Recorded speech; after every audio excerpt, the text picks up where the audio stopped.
جلاتی نہیں تو یہ اس بات کی طرف اشارہ ہے کہ اس کا سفر اس کے لیے تنگی والا ہوگا، اس کا وہ سفر اس کے لیے سختی کا باعث ہوگا۔ تیسری بات، اگر کوئی انسان اپنے خواب میں آگ کو دیکھتا ہے اور آگ نے اس کے جسم کو جلا دیا ہے تو یہ اس بات کی طرف اشارہ ہے اس کو کوئی رنج، تکلیف، مصیبت میں مبتلا کیا جائے گا۔ چوتھی بات،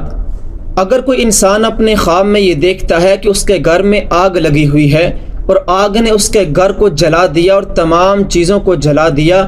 پھر بھی اس کے باوجود وہ شخص نہ ڈرتا ہے نہ خوف زدہ ہوتا ہے، تو اس بات کی دلیل ہے، اس بات کی طرف اشارہ ہے کہ اس انسان کی سخت محنت کی وجہ سے اس کو کوئی بیماری لاحق ہو سکتی ہے۔ پانچویں بات،